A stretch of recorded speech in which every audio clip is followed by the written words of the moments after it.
Since I'm going to be speaking about Birmingham, these are pictures I've been taking the past few days, so they're just going to be kind of running here, and impressions of the city. I'd like to start with a quick little exercise. I would like you to fill in a sentence very quickly. The first thing that comes into your head, and maybe I'll point at you or you just volunteer to say it, but could you just say Birmingham is, and then fill that with a verb or a description that you think Birmingham is, or Birmingham is a city of, just so that you know what the vision of Birmingham is. Would you start, please? Birmingham is big. Big. Landlocked. Beautiful. Opportunity. 20 miles from Coventry. Okay. Anybody else? Green. Great.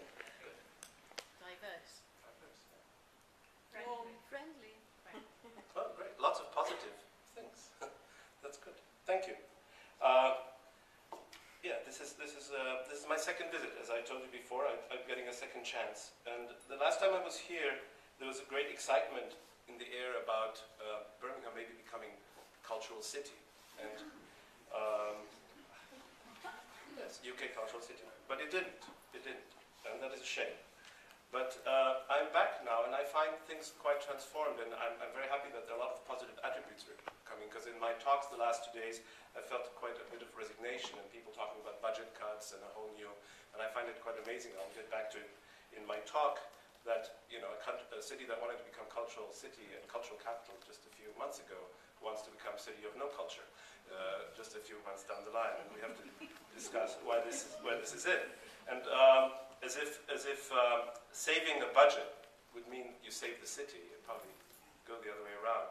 John F. Kennedy said, the problems of Birmingham, he actually said problems of the world, but the problems of Birmingham, but I'm representing the interests of the council, so John F. Kennedy said, the problems of Birmingham cannot possibly be solved by the skeptics or cynics whose horizons are limited by the obvious realities. We need men, and 30 years later I'd like to add women to the sentence, we need men and women who can dream of things that never were. And I think this is very important. So that's why I say cut the ballet. That will save a huge amount of money. And why does Birmingham need a ballet for anyway? Okay? An antiquated French dance form that was revived in Russia. And what does that have to do with the population of Birmingham in the 21st century? But to say cutting an institution is a taboo. So this is one of the taboos we must speak of. But and I'm sure there are politicians on the board of the ballet, and cutting from top down was never discussed before. But maybe we can come to that a little bit later, because there are other things I need to say first.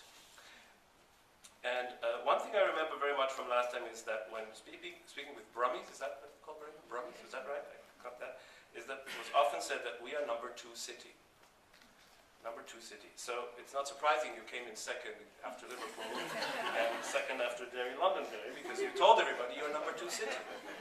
And I heard from somebody that I met on Friday that in Manchester nobody says they're number 2. They're not worried what number they are. They're very proud of who they are. And I think you have a lot of reasons to be proud of who you are too. So this is your taboo. I forbid from now on to say we are number 2 city. Okay? Because you are number 1 city. You are really number 1 city in many instances, and I think that is the great strength and the great potential of Birmingham, so it doesn't become the city of lost opportunities. I heard, so this is all not scientifically researched, I'm sorry, but I heard that by 2020 you will probably be the first city in the United Kingdom, and probably in Europe in this case, with a white minority. You are number 1 city in a culturally diverse population. You are the youngest city in Europe. Now that has a lot of potential, because I now work in a city, as you said, Maastricht, which is probably the oldest city in Europe, and I can tell you it's very boring. When I'm the youngest person in the theater, we have a problem. And often I am. So that's why I live there. I also hear you have as many canals as Venice, but nobody knows it. And you have one of the highest relationships of green, as somebody mentioned, green and open space per square mile. These are things to be proud of, and I think these are things that you should be using. But unfortunately, you're also becoming number 1 city when it comes to unemployment in the United Kingdom. And the budget cuts in the public sector and subsidies are not going to make this any better. So, we now move here. In Maastricht a few days ago, Charles Landry was speaking. He's one of the gurus of city development. And he also proposes something that came in the talks, Christiane and Peter, they also said we have to think differently. And what Charles Landry is trying to do is he's trying to make politicians in different cities that invite him, and maybe Birmingham should invite him, is that he says we have to think differently by asking ourselves not how much it costs to invest in culture. We need to ask what it costs not to invest in culture. And in this case, I would like to add, or community services, or youth services, or health services, etc., etc. These costs are tremendous, and they really affect the lives of the city. And in the end, we must ask ourselves, and this is something that we said before, is that we must ask ourselves, and politicians must ask themselves, what kind of society do we want to live in? And unfortunately, when we make these talks, the people that should be here are never here. So we must relay the message to them, because politicians are not here, decision makers are not here. They're afraid of you, so they won't come here. They'd rather make their decisions somewhere else. But we really have to ask ourselves, what kind of society do we want to live in? And what role should culture and art play in shaping that society? Besides pure entertainment, which I think is very legitimate too, but especially in Birmingham, I know that a lot of the cultural work you do is very important in developing of society and taking an important role in creating and making the society better. And I firmly believe, I come from a country, from Austria, where there's a lot of money for arts and culture. Of course, we are also going through difficult periods, but there is, I believe that a society is responsible also for arts and cultures, independent of the models that everybody preaches us to go find sponsors. But this is not sustainable. Or do volunteer work. That's great. We do it anyway. We spoke a lot about. We heard of the festival that was done purely on a volunteer basis, but those are not sustainable long-term projects, and they should not be instead of public funding. They should come in addition to public funding, but public funding must be the core. And especially I felt after the last 2 days that Birmingham is now in danger of losing a very unique cultural scene, which rightfully builds on intercultural dialogue and participation. That was a word that you picked up, the difference between multicultural and intercultural, which is very important. So, in this case, also, I think with the models that you have created here over the years, that you are a #1 city too. And I think this is something that you should be very proud of also when you look at the developments in the arts world now. In the rest of the world, it's finally waking up. And major festivals around the world, very expensive festivals, are now beginning to put participation and integration. Participation is becoming a big, fashionable word, as if participation was not part of arts and culture from the very beginning of arts and culture. But now it's a new trend. But they're doing that, throwing that into the programs. Most of the time, they don't know what they're doing. It's a kind of alibi word. They hear the politicians say, "Can you do a bit of participation?" Because that's, that seems to be fashionable nowadays. And you have the experience, and this experience is something that you should, an expertise that you should, like the canals. You should. I'm going to say a terrible word now, marketing. But you should market, and you should proclaim, and you should even tell your politicians who want more international work that this is an expertise that you have here which is authentic. And you should please understand that this is something that is a new trend also in the world of big international festivals. And the word international is also a key word. The value of arts and culture always in international terms, and always the hope that internationally will also bring in money and what is the value. Politicians immediately see money from touring and income, so they don't have to fund you anymore. And international co-productions who make things possible. But I've done a lot of international co-productions in my life, and at the end, the bottom line is that they become more expensive.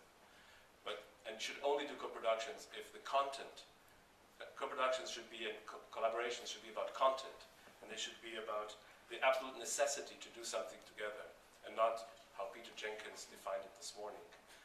Peter Jenkins, this is at the beginning of putting aside your animosities. Also, it takes, when it comes to investing domestically or internationally, I would recommend to any city to invest domestically. And only there could good work develop. And it takes time. It takes time for international communities to realize that something special is happening somewhere. And the more unique it is, the more it pertains to your own city, the better. So, but if politics want to couple arts and culture with economics, if that's the only way they can see it, then they should consider the following. In surveys about livable cities or quality of life of cities, the cities that come up at the top are those who have a very vibrant and very diverse arts and culture scene. Arts and culture, along with other public services like public transportation, healthcare, things like this. Vienna is one of the highest standard of living in the world, and it spends a lot of money on arts and culture. But if we're going to look at it economically, in our changing world, professionals no longer follow job and settle where the jobs are. There's just been a new survey. Most professionals look for a city they want to live in because it has a certain quality of life they would like to live in and share with their family. And then they move there. So corporations are studying these surveys and they look for cities where quality of life is high so that they can get good employees, good researchers.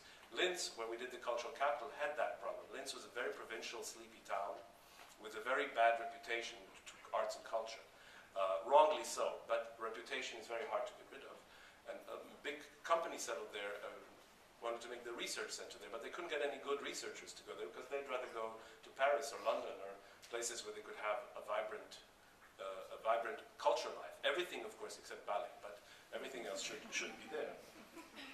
So from that point of view, a city is by destroying a cultural and art scene, they are cutting into their own flesh because the quality of living will go down and the people they might want to lure will not come there. So in the interest of the council, I asked them not to cut brutally and not turn Birmingham into Boringham.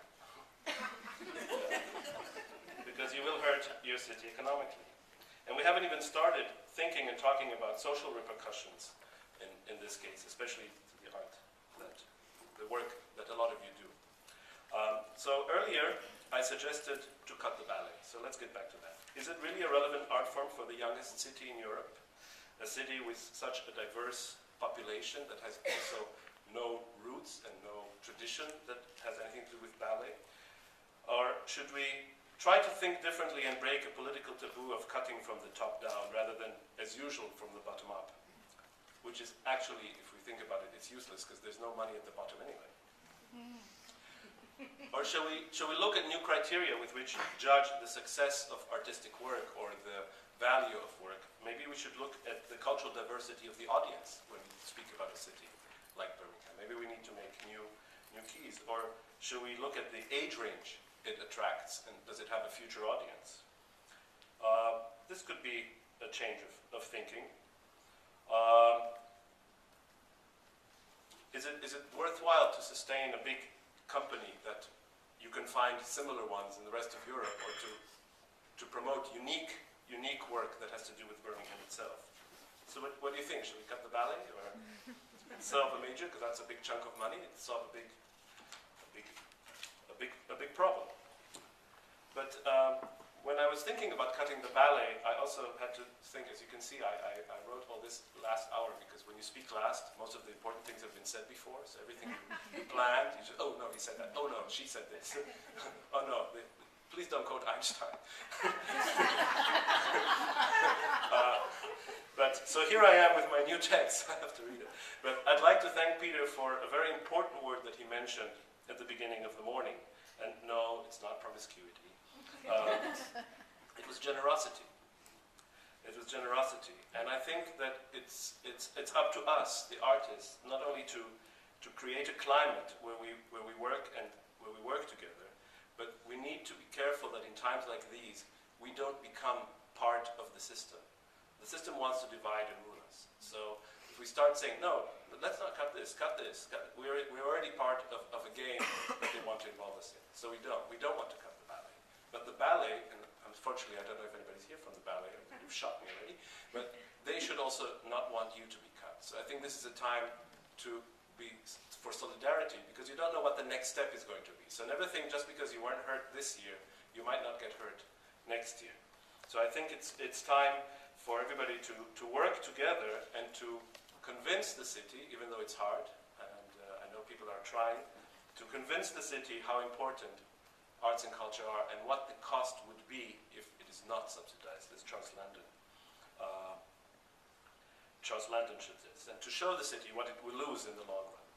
So I'm quite saddened by the transition of a city that hoped to be European capital of culture or UK city of culture to become, as I said before, the city of no culture. And if they wanted to do it just to have the title, then they didn't deserve to win it in the first place. Because you don't need a title to do this. So I ask politicians, I'm now working, as you mentioned, in Maastricht. They want to be cultural capital of Europe. And the province is investing 6 to 8 million euros in the bid process. Now, what most people don't know is that Brussels just gives you a title. They don't give you money. They give you 1 million euro as a kind of, little money, but the project will cost 80 to 100 million. So the province and the city will be coming up with most of that. So I asked a politician, why don't you use the 6 to 8 million for the program? Call yourself cultural capital of the world and do it anyway. Do it a year earlier. All the press will love you. They'll think you're anarchist. And they will come and it'll piss off the one who wins the competition, and the city will win. And the politician said to me, because we want to win. And I thought, but you win if you do it. You lose if you don't. So I think Birmingham should become cultural capital of the world. It has more cultures than Maastricht, that's for sure. Maastricht is a very white city. So you don't need the title. And if you wanted to do this because it's important for your city, then do it anyway. You can call yourself whatever you like. So, don't let the problems push you. Rather, be led by your dreams. I think that's very important because when big problems like that arise, 90% of our time is occupied with the problem and 10% with the solution. We have to change that. Otherwise, we are crushed by the problem. And I've seen it happen. So, I think you should do this together. So I call for a revolution. This is a time of revolution. I think there needs to be a revolution in the way arts and culture are seen and are perceived. And I say revolution because I'd like to kind of quote Sir Ken Robinson when he talks about the education revolution. He also says, a mere evolution is no longer enough. So don't cut the ballet, but go build creatures like these, celebrate your creativity, and march together on City Hall. I'd like to do a quick exercise with you because it's much better than I say the final words. I'd like you to pair up with people who are sitting next to you, just two by two, one by one-on-one, and start a quick conversation and say to each other now, we'll just do it for 1 minute, you don't have to be loud, otherwise it gets very loud in there. We just say, we should start a cultural revolution, but, and then you say something, and then the other person will say, yeah, we should start, but. Okay, so you always answer, so your first sentence is, we should start a cultural revolution, and the other person says, but, and there's something, and then you say, but, and say something, and you keep going for a few minutes. So let's see what happens. So just look to your right or your left, whoever's there, and the first person says, we should start a revolution, but.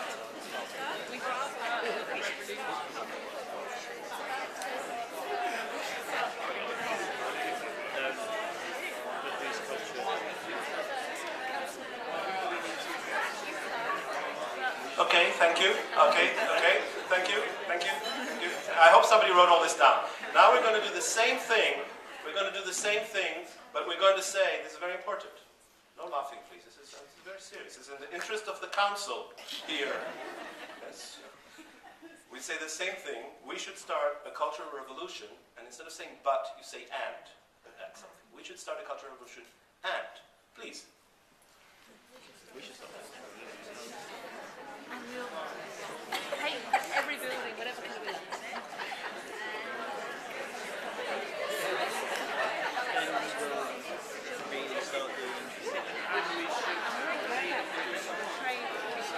I think the and version is probably a lot more fun, isn't it? So I would like to ask you for an and mentality. I wish you much success in your revolution. Thank you very much for your ears.